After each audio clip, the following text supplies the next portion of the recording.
সুপ্রিয় শিক্ষার্থীরা, আশা করি তোমরা অনেক অনেক ভালো আছো।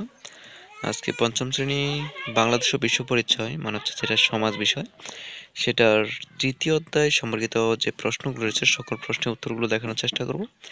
অবশ্যই পুরো ভিডিওটি টেনে না দেখে পুরো ভিডিওটি তোমরা দেখবে আশা করি। তোমাদের জন্য অনেক অনেক শুভকামনা এবং ভিডিওটি দেখার জন্য তোমাদেরকে অনেক অনেক ধন্যবাদ। শিখন একাডেমি থেকে তোমাদেরকে অসংখ্য অসংখ্য ধন্যবাদ। তো প্রথমত দেখো যে এখানে তোমাদের যে সংক্ষিপ্ত যে প্রশ্নগুলো রয়েছে, যে অল্প কথা উত্তর দাও। তৃতীয় অধ্যায়ের সমাজ বিষয়ের যে দুটি প্রাচীন নিদর্শনের নাম লিখো। যে দুটি প্রাচীন নিদর্শনের নাম হচ্ছে মহাস্থানগড়, ওয়ারী বটেশ্বর। তারপর অষ্টম শতকে কোন ধর্ম পালিত হতো? অষ্টম শতকে বৌদ্ধ ধর্ম পালিত হতো। প্রাচীন নিদর্শনগুলো কারা আবিষ্কার করেন? প্রাচীন নিদর্শনগুলো প্রত্নতাত্ত্বিকরা আবিষ্কার করেন। এরপরে যে প্রশ্নগুলো রয়েছে, যে ঐতিহাসিক নিদর্শনগুলো কোথায় রাখা হয়? ঐতিহাসিক নিদর্শনগুলো জাতির মূল্যবান সম্পদ। এসব সম্পদ যেমন সংরক্ষণ করতে হয়, তেমনি প্রদর্শনী ব্যবস্থা করতে হয়। এই জন্য এইসব নিদর্শন সাধারণত জাদুঘরে রাখা হয়। বাংলাদেশের প্রাচীন ঐতিহাসিক নিদর্শনগুলো ঢাকার শাহবাগে অবস্থিত জাতীয় জাদুঘর, সোনারগাঁওয়ের লোকশিল্প জাদুঘর সহ দেশের বিভিন্ন জাদুঘরে সংরক্ষিত আছে। যেমন ময়নামতীতে বিভিন্ন মুদ্রা ও পাথরের ফলকের নিদর্শন সেখানকার জাদুঘরে সংরক্ষিত রয়েছে।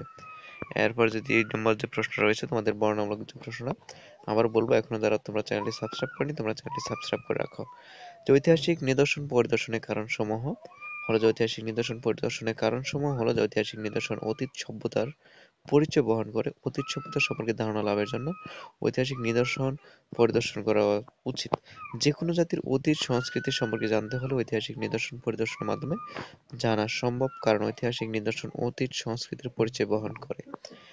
কোন জাতি কতটা সমৃদ্ধ ছিল তা ঐতিহাসিক নিদর্শন পরিদর্শনের মাধ্যমে জানা সম্ভব। প্রাচীন সভ্যতা বিলুপ্ত হওয়ার কারণ জানা যায়। অতীত সভ্যতা ও সংস্কৃতি থেকে অর্জিত জ্ঞান দ্বারা নতুন সভ্যতা গড়ে তোলা সম্ভব। এবং গবেষকরা ঐতিহাসিক স্থান পরিদর্শন করে তথ্য সংরক্ষণ করতে পারেন।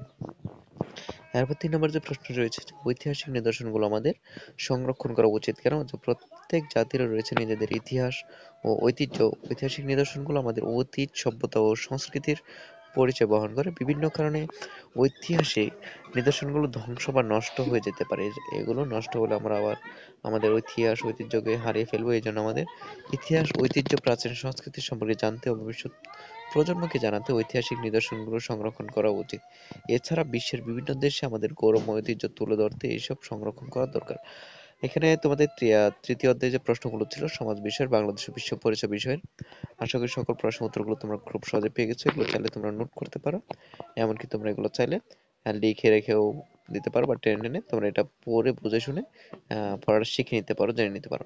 তো এখানে প্রিয় শিক্ষার্থীরা, তোমাদের এখানে প্রত্যেকটি বিষয়ের প্রত্যেকটি অধ্যায়ভিত্তিক এখানে তোমাদের আলোচনা করা হচ্ছে। আশা করি পুরো ভিডিওটি তোমরা মনোযোগ দিয়ে দেখবে এবং যে ভিডিওগুলো দেওয়া হবে সেগুলো মনোযোগ দিয়ে দেখবে।